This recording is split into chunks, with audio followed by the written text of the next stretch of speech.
जब वृक्ष का नाम सुनते हैं तो हमारे मन में एक सुंदर, विराट, शीतल छाया देने वाला, मीठे फल देने वाले वृक्ष का चित्र आ जाता है ना?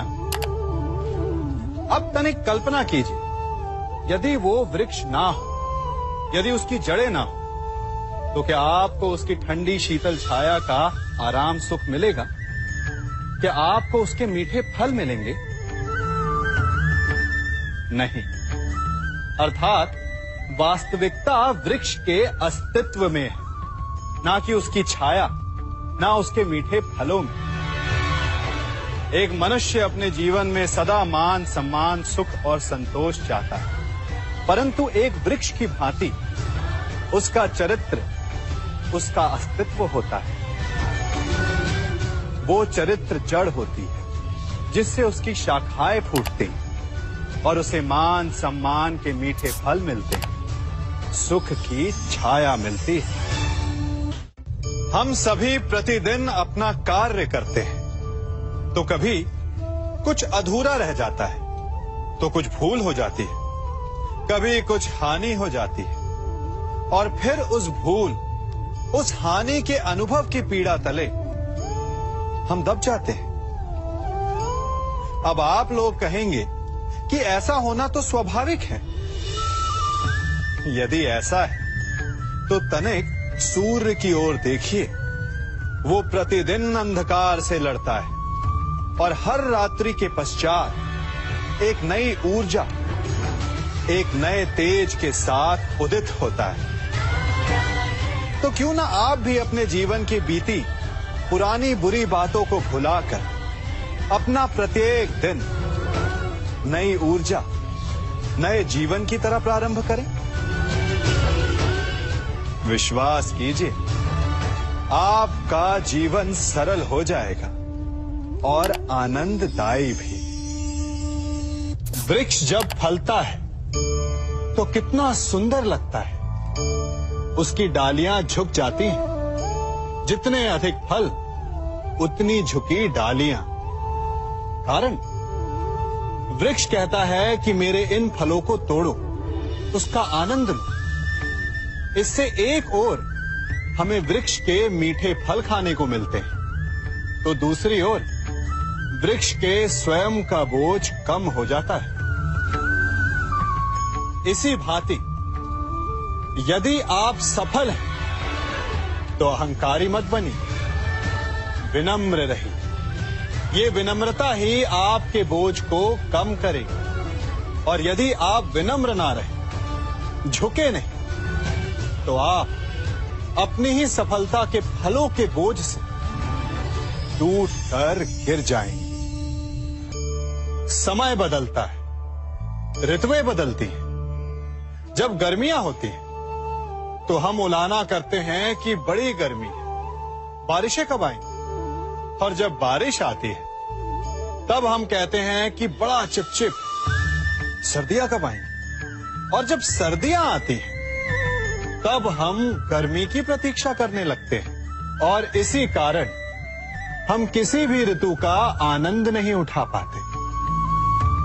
कल क्या होगा इसके विषय में सोचकर अपना समय व्यर्थ करना बंद कीजिए। ऋतुओं पर आपका कोई वश नहीं, परंतु आज के, अभी के इस पल पर, इस क्षण पर आपका वश तो है। उसे जीना सीखिए, उसका आनंद उठाना सीखिए। सबके मन का सबसे बड़ा भय क्या है? सबसे बड़ा लालच क्या है? सबसे बड़ी चिंता क्या है? तनिक विचारिए। सबके मन का सबसे बड़ा भय, सबसे बड़ी चिंता है मृत्यु। सभी सोचते हैं, सभी भय खाते हैं कि कहीं मृत्यु ना आ जाए। सभी लालच करते हैं कि कुछ दिन और जीने को मिल जाए। सभी आशा करते हैं कि वे कभी ना मरे। और इसी मृत्यु के भय के कारण ही आप उस जीवन की उपेक्षा कर देते हैं जिसे आप जी रहे हैं। क्या कभी आपने सोचा कि आप मृत्यु से भयभीत क्यों होते हैं?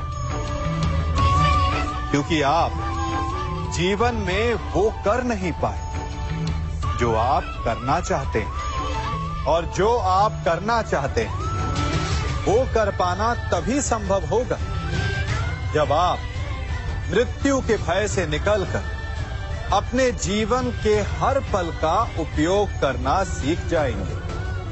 तो मृत्यु के भय से बचने का केवल एक ही मार्ग है, एक ही मंत्र है, अपने जीवन के हर पल को जियो। वृक्ष मुझे बहुत प्रिय हैं, बहुत अच्छे लगते हैं। आपको भी अच्छे लगते होंगे। कारण ये है कि वो हमें छाया देते हैं, अपनी शीतलता देते हैं, शांति देते हैं। परंतु मुझे वृक्ष एक और कारण से अच्छे लगते हैं, और वो कारण है वो सीख जो एक वृक्ष हम सभी को देता है, और वो सीख है अमरता। एक वृक्ष कभी नहीं मरता। मरने से पूर्व वो अपने जैसे कई वृक्ष अपने बीजों के द्वारा संसार को दे जाता है।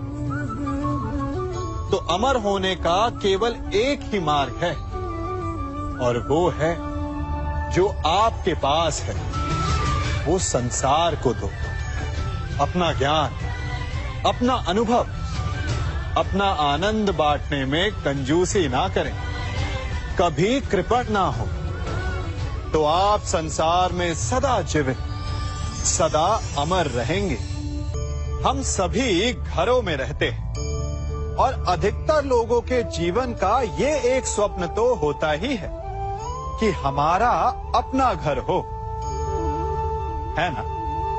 और बड़ी अद्भुत बात तो ये है कि कुछ समय के पश्चात हम उस घर को विस्तृत करना चाहते हैं, उसका आकार बदलना चाहते हैं, उसकी रूपरेखा बदलना चाहते हैं, क्योंकि इसमें आनंद भी है। तनिक सोचिए, जब आपको घर का वास्तु बदलना हो, उसे और सुंदर बनाना हो, तो पुराने निर्माण को तोड़ना पड़ता है, उसे गिराना होता है, घर में तोड़फोड़ करनी पड़ती है। क्योंकि निर्माण के विज्ञान में टूटने का ज्ञान बहुत ही आवश्यक है। ठीक उसी प्रकार यदि आपके जीवन में समस्याएं, विपदाएं या बाधाएं आपको थोड़ा तोड़े, तो इसे संकेत समझिए कि आपके भीतर कुछ नया बनने वाला है, कुछ नए का निर्माण होने वाला है। और स्वागत करें इस नए निर्माण का, अपने जीवन के इस नए युग का। कभी वन में सिंह को अखेट करते देखा है? हमें लगता है कि सिंह तेजस्वी है, बलशाली है, तीव्र है, इसलिए वो अखेट कर पाता है। परंतु इस अखेट के दूसरे पक्ष को भी देखने का प्रयास कीजिए। सिंह अखेट तभी कर पाता है जब हिरण आस छोड़ देता है, जब वो भागना बंद कर देता है, जब वो संघर्ष करना छोड़ देता है। सिंह हिरण की मृत्यु नहीं चुनता, हिरण स्वयं अपनी मृत्यु चुनता है। ठीक उसी प्रकार असफलता हमें नहीं चुनती, हम असफलता को चुनते हैं। ये हम ही हैं जो आशा को छोड़कर संघर्ष करना छोड़ देते हैं और भाग्य का अखेट बन जाते हैं। इसलिए संघर्ष करना मत बंद कीजिए, प्रयास करते रहिए और सफलता आपकी मुट्ठी में होगी। जब घर में अंधकार छा जाता है तो प्रकाश लाने के लिए आप क्या करते हैं? दीपक ढूंढते हैं और उसकी लौ को प्रज्वलित करते हैं, और फिर अंधकार अपने आप दूर हो जाता है। अब आप कहेंगे कि इसमें कौन सी नई बात है? यदि अंधकार को दूर करना है तो दीपक की लौ को प्रज्वलित तो करना ही पड़ता है। यही बात तो समझने की है। यदि अंधकार से लड़ना है तो अंधकार का सहारा नहीं लिया जा सकता, उसके लिए प्रकाश की आवश्यकता होती है। घृणा का अंत करना है तो उसे घृणा से अंत नहीं किया जा सकता, उसे प्रेम की आवश्यकता होती है। शत्रुता का अंत शत्रुता से नहीं किया जा सकता, उसे क्षमा की आवश्यकता होती है। यदि आपको नकारात्मक ऊर्जाओं से लड़ना है तो स्वयं को सकारात्मक बनाना होगा और तभी आपके जीवन में वास्तविक आनंद आ सकेगा। एक न एक बार हर युवा के जीवन में एक ऐसा समय आता है जब उसे लगता है कि उसके माता पिता उसके साथ बहुत कठोर हो रहे हैं। मैं आपसे पूछता हूं, क्या आपने कभी कुम्हार को मटकी बनाते हुए देखा है? वो गीली माटी से मटके को चाक पर आकार देता है और वास्तविक आकार वो मटकी को तब देता है जब वो लकड़ी के संभल से मटके को बाहर से पीटता है। हम सभी उस कुम्हार को मटके को पीटते हुए देखते हैं, परंतु उस कुम्हार के उस हाथ को नहीं देखते जो मटके को भीतर से बाहर की मार से सहारा दे रहा है। हमारे माता पिता भी ऐसे ही होते हैं। अपनी संतान के भले के लिए, उसके भविष्य को आकार देने के लिए कभी कभी वो कठोरता को भी अपनाते हैं। आप केवल उनकी कठोरता को मत देखिए, उस संभल को भी देखिए जिसने आपको भीतर तक से संभाल कर रखा है। आप जानते हैं कि मैं क्या कर रहा हूं? मैं प्रतीक्षा कर रहा हूं कि कब इस वृक्ष पर फल लगेंगे और मैं उन मीठे फलों के रस को चख पाऊंगा। हंसी आ गई ना आपको? आप भी सोच रहे होंगे कि भला कौन सा मूर्ख बबूल के पेड़ को बोकर आम खाने की इच्छा रखता है। यदि कांटे बोए हैं तो फल नहीं, कांटे ही मिलेंगे।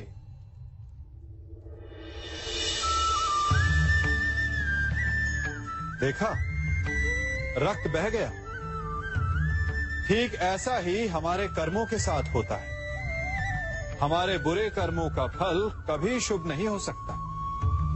जो हाथ अस्मिता लूटने को आगे बढ़ेंगे, उन हाथों को कटना होगा। जो दृष्टि बुरी बनकर स्त्री पर पड़ेगी, उन्हें अनजान नहीं रक्त के अश्रु भोगने होंगे। जिसने अपने जीवन में छल किया, उसे अपने ही छल के भार तले दब कर मिट जाना होगा। समय रहते जिसकी आंखें नहीं खुली, समय उसकी आंखें बंद कर देता है। इन भिन्न भिन्न प्रकार के पात्रों को देख रहे हैं आप?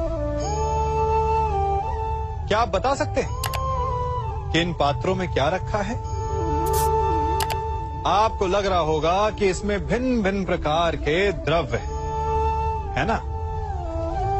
परंतु ऐसा नहीं है। इन सभी में एक ही जल है। देखिए,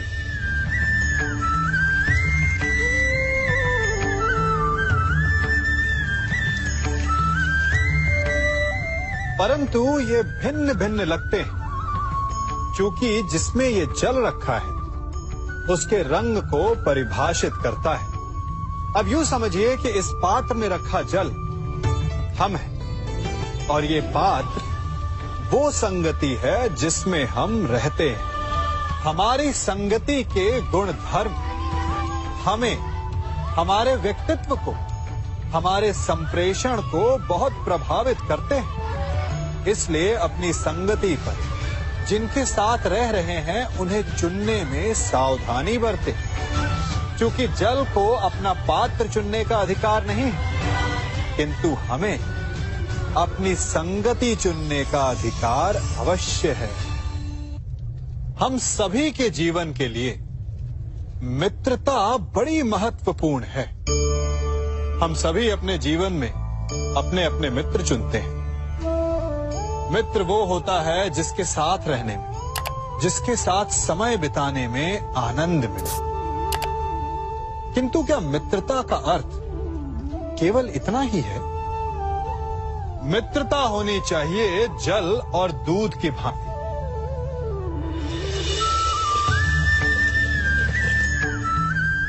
जो एक साथ सदा मिल जाते हैं, एक आकार हो जाते हैं। जब दूध उबलता है तो जल भाप बनकर उड़ता है ताकि दूध का अस्तित्व बना रहे। जब यह मिश्रण उफनता है तब दूध पात्र से पहले गिरता है ताकि वो जल को बचा सके। मित्रता भी इसी प्रकार होती है, किंतु यदि दूध में तनिक भी खटास आ जाए तो वो दूध को फाड़ देती है। ठीक इसी प्रकार यदि मित्रता में संदेह आ जाए तो वो मित्रता को समाप्त कर देता है। इसलिए मित्र बनाएं, किंतु झूठे संदेह से सावधान रहें। जब सागर का जल वाष्प बनकर उड़ता है तब वो हमें दिखाई नहीं देता। मेघ उस जल को अपने भीतर छिपा लेते हैं, लंबी यात्रा करते हैं, प्रयास करते हैं कि वो जल सदा उनके भीतर छिपा रहे। परंतु जब वायु का वेग उन्हें उड़ाकर किसी पर्वत से ले जाकर के टकरा देता है तब उन मेघों को बरसना ही पड़ता है, क्योंकि यही नियति है, यही प्रकृति है। क्योंकि जल को सागर में जाकर मिलना ही है। ठीक ऐसा ही हमारे साथ भी होता है। हम सत्य अपने मन के मेघों में चाहे जितना छिपाने का प्रयास कर लें, परंतु समय की आंधी उसे वास्तविकता के पर्वत से ले जाकर के टकराकर हमारे समक्ष ले ही आती है। जिस भय के कारण आप सत्य को सामने नहीं लेकर आना चाहते, एक दिन वही भय हमारे समक्ष आकर खड़ा हो जाता है और फिर हम लाचार हो जाते हैं, क्योंकि हमने उस भय का सामना करने की तैयारी नहीं की होती। इसलिए सत्य से भागे नहीं, उसे छिपाए भी नहीं, उसे स्वीकार करें। भविष्य की बड़ी विपत्ति से बच जाएंगे। वृक्ष से टूटकर गिरे पत्ते को तो आप सभी ने देखा होगा। वो कुछ ही देर में मुरझा जाता है, पीला पड़ जाता है, सूख जाता है। वायु का वेग उसे उड़ाकर कहीं और ले जाता है, पैरों तले पिसता है, वर्षा के जल में गलता है। तो क्या यही अंत है? नहीं। इसके पश्चात क्या होता है वो विचारणीय है। एक पत्ता गलकर, सूखकर, पिसकर उसके अवशेष धरती में रिसते हैं और खाद बनते हैं, और उसके पश्चात वो खाद पेड़ की जड़ों में जाकर मिल जाता है और नवजीवन देता है एक और नए पत्ते को। अर्थात कहीं भी कभी भी कुछ भी ना अयोग्य होता है ना बेकार होता है। इसलिए कुछ नष्ट हो जाने की चिंता करे बिना उसे आप समाज के हित में लगा दीजिए। विश्वास कीजिए, वो वस्तु, वो प्रयास कभी नष्ट नहीं होगा।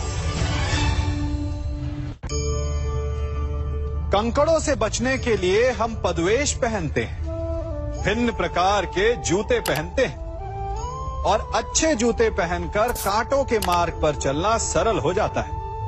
परंतु जब ये कंकड़, जब ये कांटे हमारे जूतों में होते हैं तो सरल मार्ग पर चलना भी कठिन हो जाता है। ठीक इसी प्रकार ये कंकड़, ये कांटे हमारे मन में होते हैं। ये कंकड़, ये कांटे होते हैं हमारा अतीत, जिसके भय के कारण हम उसे वर्तमान में स्वीकारना नहीं चाहते। कदाचित इसीलिए हमारे अतीत को भूत कहा गया है, क्योंकि एक भूत की भांति हमारा अतीत हमारा पीछा नहीं छोड़ता। इसलिए अपने अतीत के भयावह घटनाओं से भागे नहीं, उसे स्वीकारें। विश्वास कीजिए, आपका जीवन सरल हो जाएगा। कभी किसी पक्षी को घोंसले की नींव बनाते देखा है? अथक परिश्रम करके तिनका तिनका बिटोर कर वो पक्षी अपना घोंसला बनाता है। अपनी संतान के लिए एक सुरक्षित घर बनाता है और फिर कहीं से तीव्र आंधी आती है, भारी वर्षा होती है और उसका घोंसला तिनका तिनका करके बिखर जाता है। फिर वो पक्षी क्या करता है? वो रोता नहीं, ना ही विलाप करता है।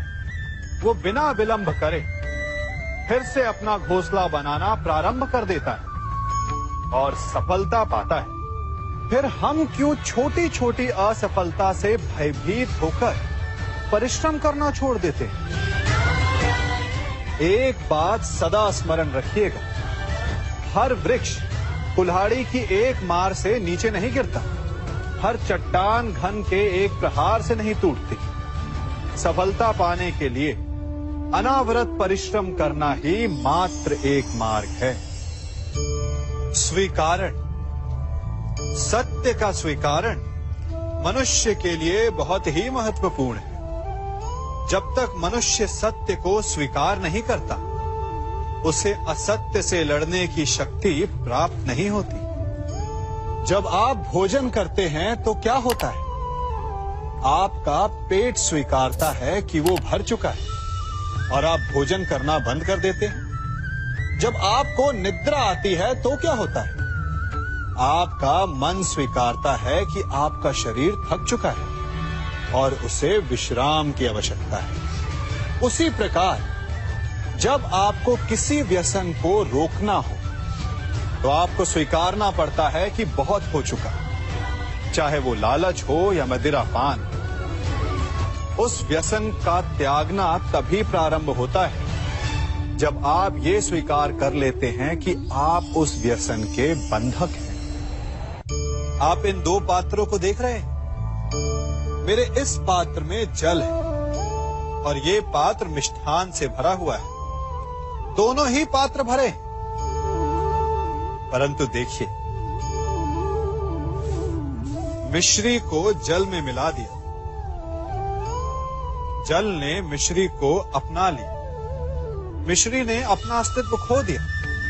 परंतु जल को अभिमान है कि उसका अस्तित्व अभी भी बना हुआ है।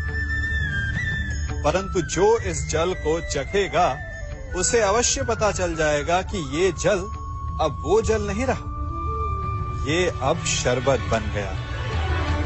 हमारा त्याग, हमारे बलिदान भी ऐसे ही होते हैं। जो इस बात को अनुभव करते हैं वो समझ सकते हैं कि कैसे हमने समय की धारा को बदल दिया। जो बलिदान देते हैं उनका अस्तित्व कभी नष्ट नहीं होता, अपितु उनका बलिदान संसार में कुछ ना कुछ परिवर्तन अवश्य लाता है। हम सभी कभी न कभी, कहीं न कहीं अपने जीवन में यात्रा अवश्य करते हैं। हमारी यात्रा में कभी पक्के रास्ते आते हैं तो कभी कच्चे रास्ते। पक्के रास्ते मनुष्य बनाता है और कच्चे रास्ते जानते हैं कैसे बनते हैं? चलते चलते बन जाते हैं। जब लोग एक स्थान से जाते हैं तो पैरों के दबाव से नीचे की घास कुचल जाती है। बार बार उस मार्ग से जाने से धीरे धीरे मार्ग स्वतः ही बन जाता है। और यही जीवन है, यही नियति है। जब आपके जीवन में आपको मार्ग ना मिले तो रुकिए नहीं, आगे बढ़ते रहिए और आपके पैरों के दबाव से मार्ग स्वतः ही बन जाएगा। हम सभी अपने जीवन में सफलता चाहते हैं, है ना? उसके लिए हम रात दिन परिश्रम करते हैं, कड़ी मेहनत करते हैं, परंतु फिर भी असफल हो जाते हैं। परंतु ऐसा क्यों होता है? कभी सोचा आप सबने? क्योंकि सफलता पाने का मंत्र बड़ा कठिन नहीं, बड़ा सरल है। उचित विचार, उचित समय, उचित स्थान पर उचित प्रहार। जब आपके विचार, समय, स्थान और प्रहार यानी परिश्रम उचित है तो सफलता आप ही को मिलेगी। जिस प्रकार एक लोहार लोहे से कुछ बनाते समय उस लोहे के सही ताप तक के आने की प्रतीक्षा करता है और समय आने पर उचित स्थान पर पर्याप्त बल से प्रहार करता है और लोहा आकार ले लेता है। ठीक उसी प्रकार आपकी सफलता भी आकार लेती है। हम सभी को अपने जीवन में कभी ना कभी निराशा मिलती है, असफलता मिलती है और अधिकतर लोग इसके पश्चात भाग्य का रोना लेकर बैठ जाते हैं। कुछ कहते हैं कि जिस स्थान पर मैं हूं उससे कई ऊंचे स्थान पर होने के योग्य था, परंतु नहीं जा पाया। किसी को पीड़ा है कि उसे जो मिलना चाहिए था वो उसे नहीं मिला। भाग्य ही बुरा था। भाग्य क्या होता है? भाग्य वन में खिला पुष्प देवताओं को चढ़ाया जाएगा, या किसी सुंदरी की वेणी में वो सजेगा, या फिर उसे कुचलकर उत्पाद बना दिया जाएगा। ये सब एक पुष्प के नियंत्रण में नहीं होता, परंतु जब तक उस पुष्प का अस्तित्व है, सुगंध बिखेरना उसके वश में अवश्य है। परंतु भाग्य हमारे वश में नहीं, और जो हमारे वश में नहीं उसके लिए दुखी होने से क्या होगा? कर्म पर वश है, वो कीजिए और धीरे धीरे भाग्य आपके वश में आ जाएगा, क्योंकि कर्म ही प्रधान है। हम में से ऐसा कोई नहीं जिनकी परछाई उनसे दूर रहती है। हमारी परछाई सदैव हमारे साथ रहती है। कदाचित हमारी परछाई हमारे कर्मों के फलों का संकेत है। कदाचित इसी कारण कई बार हमें अपनी परछाई से भय भी लगता है, परंतु इस भय से निवारण पाने का एक साधन अवश्य है। वो है सूर्य की ओर मुख करना, या किसी प्रकाश के स्रोत की ओर मुख करना, क्योंकि तब हमें हमारी परछाई दिखाई नहीं देती। यदि इसे जीवन के संदर्भ में देखें तो ये प्रकाश का स्रोत शुभ कर्मों की चेतना है। यदि आपके मन में शुभ कर्म करने की इच्छा है तो आपको कभी भी अपने कर्मों के फल का भय नहीं होगा, क्योंकि यदि आपका मन शुद्ध होगा तो आपके कर्म शुद्ध होंगे, और शुद्ध कर्मों का फल कभी अशुद्ध नहीं हो सकता। आज मैं आप सबको एक कथा सुनाता हूं।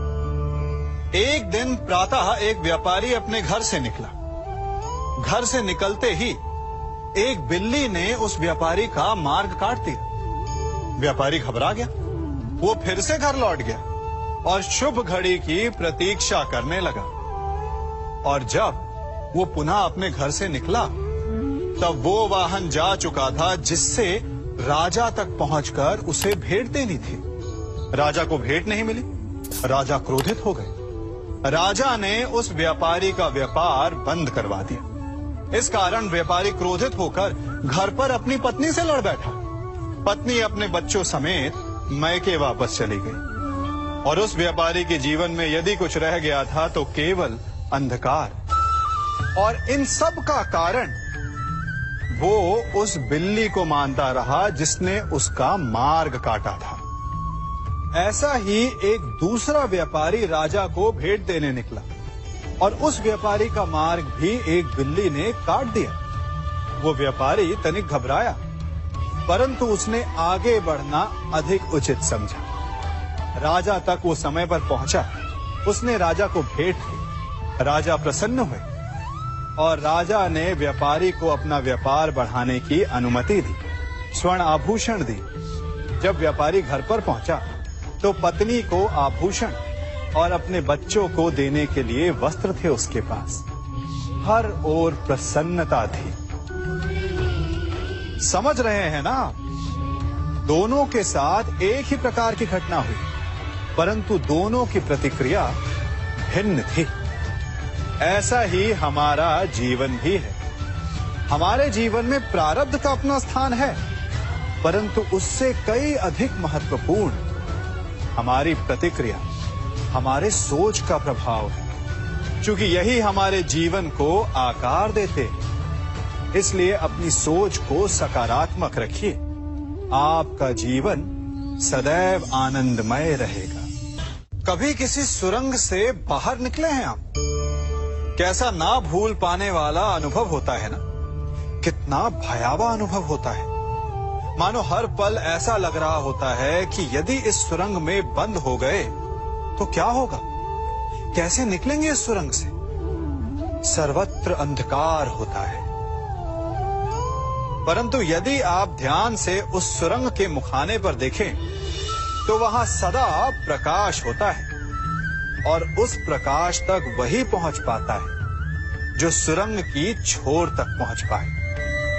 और ऐसा ही हमारा जीवन भी है। इसी प्रकार कई बार हम स्वयं को निराशा की सुरंग में पाते हैं, जहां बाहर जाने का मार्ग नहीं सूझता। मानो जैसे जीवन आनंद सब समाप्त हो जाएगा। परंतु ऐसी परिस्थिति में ठीक उस सुरंग की भांति इस निराशा को समाप्त करने वाला आशा का प्रकाश उसे ही मिलता है जो निरंतर आगे बढ़ता रहे। यदि आपके जीवन में कभी भी निराशा आए, कोई भी समस्या आए, तो उसका समाधान है निरंतर प्रयत्न करते रहना। प्रयत्न करते रहिए, आपको सफलता अवश्य मिलेगी। कभी आप ब्रह्म मुहूर्त में जगे?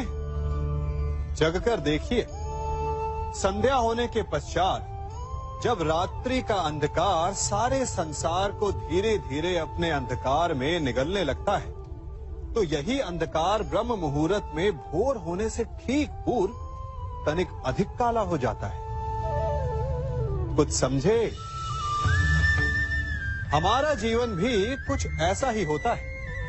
जब हमारे जीवन की समस्याएं अपने अंत पर होती है, तो यही समस्याएं एक भीषण रूप लेकर हमारे समक्ष प्रस्तुत हो जाती है, और ऐसे परिस्थिति में अधिकतर लोग हार मान जाते हैं, भय खा जाते हैं। परंतु यदि आप हार न माने, भय न खाएं, दृढ़ रहें, निरंतर आगे बढ़ते रहें, तो प्रकाश के रूप में हमारा स्वागत करने के लिए सूर्य उदय सदा हमारे समक्ष प्रस्तुत रहेगा।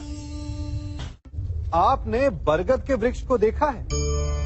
जितना विशाल उतना दृढ़। पतझड़ में वो सूख जाते हैं, परंतु दुर्बल नहीं होते, टूटकर गिरते नहीं। और उसके विपरीत दलदल में उपजे वृक्षों को देखिए, वो दिखने में तो बड़े होते हैं, पतझड़ आए या शीत सदा हरे भरे होते हैं, परंतु इतने दुर्बल होते हैं कि जल धारा के हल्के से वेग से वो गिर जाते हैं। परंतु ऐसा क्यों होता है? कारण है जड़ें। जिसकी जड़ें दृढ़ भूमि में है, वो हर चक्रवात, हर ऋतुओं को सह लेता है, और जिसकी जड़ें दलदल में है, वो स्वयं की जड़ों को दुर्बल बना लेता है। कुछ ऐसा ही मनुष्य भी होता है, जो अधर्म, कुकर्म और असत्य की धरा पर उपजा है। वो समय की एक मार भी नहीं सह पाता, और जो मनुष्य सत्य, धर्म की धरा पर उपजा है, वो हर समस्या से अविचलित हो जाता है। अब आप पर निर्भर करता है कि आप क्या बनना चाहते हैं। हमारे जीवन में मित्र और शत्रु बड़ा महत्व रखते हैं। यदि गंभीरता से सोचा जाए तो ऐसा कोई क्षण नहीं जब हम अपने मित्रों के बारे में ना सोचते हो या फिर अपने शत्रुओं के बारे में। हमारा हर कार्य या तो हमारे मित्रों के हित के लिए होता है या फिर हमारे शत्रुओं के अहित के लिए। हम हर स्थान या तो अपने मित्रों के साथ होते हैं या फिर अपने शत्रुओं के साथ। कोई नहीं चाहता कि उनका शत्रु प्रसन्न रहे। हर कोई अपने शत्रु को नष्ट कर देना चाहता है, और ऐसा करने के लिए वो हर संभव प्रयास करता है। उसे आर्थिक, मानसिक और शारीरिक हानि पहुंचाने का प्रयास करता है। परंतु यदि मैं आज आपको ऐसा मंत्र सिखाऊं जिससे आप अपने शत्रु को सदा के लिए नष्ट कर दे तो, और वो मंत्र है मित्र बनाना। अपने सभी शत्रुओं को अपना मित्र बना लीजिए और आपके सारे शत्रु स्वतः ही समाप्त हो जाएंगे। मैं क्या कर रहा हूं? मैं दिए प्रज्वलित कर रहा हूं ताकि अंधकार को मिटा सकूं। अब आप कहेंगे कि इसमें कौन सी बड़ी बात है ना? परंतु इसमें महत्वपूर्ण बात समझने के लिए यह है कि मैं क्या नहीं कर रहा हूं, और मैं अंधकार नहीं कर रहा हूं। क्योंकि अंधकार को मिटाने के लिए प्रकाश का अस्त्र तो उठाना ही पड़ता है। बुराई को बुराई से नहीं, अच्छाई से जीता जाता है। अन्याय को अन्याय से नहीं, न्याय से लड़ा जाता है। क्रोध को क्रोध से नहीं, क्षमा का साथ लेना होता है। ठीक उसी प्रकार एक लोहा लोहे को काटता है, परंतु एक ठंडा लोहा ही गर्म लोहे को काट सकता है। इसलिए यदि आपको अपने जीवन में विजयी होना है तो अपने शस्त्रों को, अपने अस्त्रों को सोच समझ कर उठाइए, क्योंकि एक अनुचित सोच परिणाम पर भारी प्रभाव डाल सकती है। आप सब सोच रहे होंगे कि ये क्या मैं करने लगा? मैं इस पौधे को जड़ से उखाड़ रहा हूं।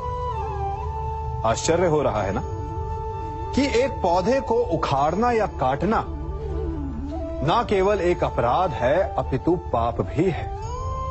तो फिर मुझे ऐसा करने की क्या आवश्यकता पड़ गई? क्योंकि कई बार विनाश ही सृजन तक पहुंचाता है। यदि नया भवन बनाना हो तो पुराने भवन को गिराना पड़ता है। व्यवस्था को परिवर्तित करने के लिए क्रांति लानी पड़ती है। और उसी प्रकार यदि किसी वृक्ष या किसी पौधे की जड़ों में घुन लग जाए या उसका मूल सड़ जाए तो उसे जड़ से उखाड़ देना ही श्रेयस्कर होता है, ताकि उस स्थल पर नए पौधे उपज सके। युद्ध करना पर्याय नहीं, परंतु कभी कभी शांति के लिए युद्ध करना आवश्यक हो जाता है। संसार में सबसे श्रेष्ठ क्या है? फूल या कांटे, प्रेम या घृणा, संपन्नता या दरिद्रता, मित्र या शत्रु? बताइए। अब आप भी कहेंगे कि भला ये कोई पूछने की बात हुई? अवश्य, फूल, प्रेम, संपन्नता और मित्र ही श्रेष्ठ है। परंतु क्या आपने अपने जीवन में कभी सोचा है कि हर एक भाव, हर एक वस्तु, हर एक घटना का एक गुण धर्म होता है? त्वचा पर जलन करने वाले फूलों से अधिक श्रेष्ठ वो कांटे हैं जिनसे आप अपने घर की बाढ़ बनाते हैं ताकि वन्य पशु आपके भीतर ना आ सके। वो प्रेम श्रेष्ठ नहीं जो आपको अंधा, लोभी, पक्षपाती बनाते। वो घृणा श्रेष्ठ है जो आपको नया मार्ग दिखाते। वो संपन्नता श्रेष्ठ नहीं जो आपको कृपण बनाते, मतदान बनाते। वो दरिद्रता श्रेष्ठ है जो आपको जीवन में परिश्रम करने की शिक्षा दे। कुविचार देने वाले, बुरा मार्ग दिखाने वाले मित्रों से अधिक श्रेष्ठ वो शत्रु होते हैं जो हमें जीवन का लक्ष्य दे दे। इसलिए अपने जीवन में हर वस्तु, हर भाव, हर घटना के गुण धर्म को पहचानिए और उसके पश्चात अपना चयन कीजिए। स्वर्ण, हम सभी को अपने जीवन में स्वर्ण से कभी ना कभी कुछ ना कुछ थोड़ा या अधिक मोह होता ही है ना? परंतु क्या आपने कभी सोचा कि स्वर्ण को प्राप्त कैसे किया जाता है? जब भूमिगत खदानों से स्वर्ण को निकाला जाता है तब वो एक पाषाण की भांति होता है। ऐसा पाषाण जिससे आप किसी को भी मार सकते हैं, परंतु उसे आभूषण के रूप में स्वयं के शरीर पर धारण नहीं कर सकते। यदि उसे आभूषण बनाना है तो उसे लंबी यात्राएं करनी होती है, उस पाषाण को पिघलना होता है, सुनार के हथौड़ी की अनेकों चोटें खानी पड़ती है, फिर काट छाट और उसके पश्चात जाकर वो ऐसा आभूषण बनता है जो हमें वर्षों तक, सदियों तक लुभाता रहता है। इसलिए यदि आपको समय पर विजय पानी है तो स्वयं के निर्माण पर समय देना होगा। हम सभी सुनते आए हैं कि जो वीर होता है, साहसी होता है, शौर्यवान होता है, उसके समक्ष सारा संसार झुकता है। वीर भोग्य वसुंधर। परंतु वीरता है क्या? शौर्य क्या है? साहस क्या है? साहस युद्ध नहीं, वीरता विजय नहीं, शौर्य कभी ना गिरना नहीं। साहस किसी चुनौती के समक्ष खड़े होने का भाव है, तो वीरता उस चुनौती को उत्तर देने के लिए पूर्ण परिश्रम लगा देना है। और शौर्य का अर्थ है गिरकर फिर से उठने का साहस रखना, बार बार प्रहार करके वीरता दिखाना, निरंतर प्रयास करते रहना, निरंतर परिश्रम करते रहना। इसलिए विजयी होने से अधिक महत्वपूर्ण है शौर्यवान होना, क्योंकि जो शौर्यवान है उसे विजय मिलना निश्चित है। हम सभी बचपन से ये सुनते आए हैं कि अच्छे मित्र हमारे जीवन को पूर्णतः परिवर्तित कर सकते हैं, है ना? अच्छे मित्र, परंतु कौन? जिनसे आप प्रश्न पूछें और वो मित्र बिना किसी पक्षपात के, भय रहित होकर, बिना किसी लालच के आपको उचित उत्तर दें। परंतु सबके समक्ष ये समस्या आ जाती है कि आज के समय में ऐसे मित्र मिलना दुर्लभ है, वो तो होते ही नहीं। परंतु मैं आपको एक बात बताता हूं, हम सब के पास एक ऐसा मित्र होता है, बस हम उसे पहचान ही नहीं पाते। वो है दर्पण। दर्पण के समक्ष खड़े होकर आप स्वयं से पूछिए कि यदि आज आपका अंतिम दिन होता तो क्या आप वही करते जो आप कर रहे थे? आपको उत्तर मिले या ना मिले, परंतु आपकी दिशा अवश्य बदलेगी। इसलिए आपसे अतिरिक्त आपका सबसे घनिष्ठ मित्र, सबसे अच्छा मित्र और कोई नहीं। हम सभी अपने जीवन में कोई ना कोई कार्य करते हैं।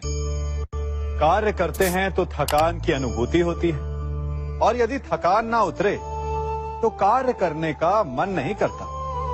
हम आशा करते हैं कि कदाचित एक दिन में 24 के स्थान पर 26 घंटे होते तो आराम करने के लिए हमें और अधिक समय मिल जाता।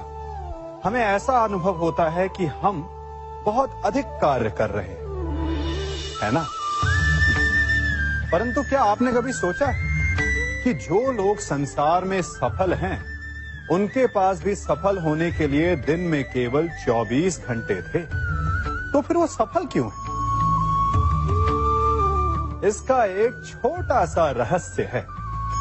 वो कार्य चुनते हैं जो उन्हें प्रिय है, जिसे करने में उन्हें आनंद आता है। उन्हें लगता ही नहीं कि वो कार्य कर रहे हैं, उन्हें लगता है कि वो प्रतिपल आनंद मना रहे हैं। और जब आप आनंद मनाते हो तो थकान कैसे? इसलिए यदि आप जीवन में कोई भी कार्य करें तो वो आपके मन को भाना चाहिए, या जो कार्य आप कर रहे हैं उसे अपने मन को भा देने दो। सफलता आपको मिलेगी। हमारा शरीर प्रकृति का एक महान आविष्कार है। इससे जटिल संरचना संसार में और कोई नहीं। हमारा शरीर जितना जटिल है, यदि इसे ठीक से जाना जाए तो इससे अधिक सरल ज्ञान देने वाला और कोई नहीं। हमारे शरीर में पंच इंद्रियां होती हैं जो हमें भाव, गुण और वस्तुओं का बोध कराती हैं। हमारे पास आंखें हैं, नाक है, स्पर्श के लिए त्वचा है, कान है और जीभा है। सबका भिन्न भिन्न कार्य है। आंखों से देखना, कानों से सुनना, नथनों से श्वास लेना, त्वचा से स्पर्श करना और जीभा से स्वाद लेना। परंतु क्या आपने कभी सोचा कि प्रकृति ने हमें 2 आंखें दी, 2 नथुएं दी, 2 कान दी, स्पर्श के लिए ये पूरा शरीर दिया, परंतु जीभा केवल 1 दी? ऐसा क्यों? क्योंकि प्रकृति चाहती है कि हम देखें अधिक, सुने अधिक और ज्ञान अधिक अर्जित करें, बोले कम। क्योंकि अधिक वाचाल नाश को निमंत्रण देता है। स्मरण रखिएगा। सागर तो आप सभी ने देखा होगा, बाहर से कितना उन्मुक्त और भीतर से कितना शांत। उसकी बलशाली लहरों को देखकर ऐसा लगता है कि मानो वो सब कुछ चूर चूर कर देगी। परंतु उसके गर्भ में ना जाने कितने अनदेखे अनजान जीव पलते हैं। उसके भीतर मोती मुक्ता जन्म लेता है। सागर एक है, परंतु उस सागर को लेकर के हमारी प्रकृति भिन्न भिन्न होती है। कोई उसमें तैरता है तो कोई उसकी लहरों का आस्वादन करता है, कोई उसमें अपने पांव भिगोता है तो कोई उसके भीतर जाकर मोती मुक्ता बाहर ले आता है, तो कोई तट पर बैठकर सागर की लहरों को निहारता है, कोई उसमें जीवन का आरंभ देखता है तो कोई उसमें अपने जीवन का अंत देखता है। सागर एक है, परंतु हमारी प्रकृति के अनुसार सागर की प्रकृति भी बदल जाती है। इसी प्रकार जीवन है सबके लिए समान, परंतु उस जीवन में आपको प्रसन्नता देखनी है, प्रसन्नता पानी है, या आपको पाना है अवसाद, ये आप पर निर्भर करता है। कभी आप ब्रह्म मुहूर्त में जगे हैं? जगकर आकाश की ओर देखेंगे तो पाएंगे कि भोर होने से ठीक पूर्व रात्रि तनिक अधिक घनी हो जाती है। अर्थात जब समस्याएं अपनी चरम सीमा पर होती है तो उनका हल निकट होता है। परंतु जो इस अंधकार से हार जाता है वो इस अंधकार में डूब जाता है, और जो संघर्ष करता है वो उस अंधकार से उभर आता है। सदैव स्मरण रखिएगा, अंत चाहे कितना भी अंधकारमय क्यों ना हो, उसके पश्चात एक नया आरंभ फूटता है, एक नया उदय होता है। चक्रवात के पश्चात जो शांति छाती है उसके पश्चात प्रारंभ होता है शुभ जीवन का, शुभ भविष्य का, शुभ नव प्रारंभ का। कहा जाता है कि मनुष्य योनि सभी योनियों में श्रेष्ठ है, उत्तम है। क्यों? क्योंकि वो बातें कर सकता है, विचार कर सकता है, या वो आविष्कार कर सकता है, अद्भुत यंत्र बना सकता है? नहीं, क्योंकि मनुष्य के भीतर करुणा, चेतना और सद्भाव वास करते हैं। सामान्यतः हर प्राणी योनियों की 4 उद्देश्य होते हैं: सोना, अपनी भूख मिटाना, अपना क्षेत्र बनाना और संतान की उत्पत्ति करना। किंतु मनुष्य योनि श्रेष्ठ इसलिए है क्योंकि अपनी भूख मिटाने के साथ साथ वो प्रयास करता है कि औरों की भूख भी मिटे, सब लोग मिलजुल कर विकास करें। वो समष्टि के लिए सोचता है।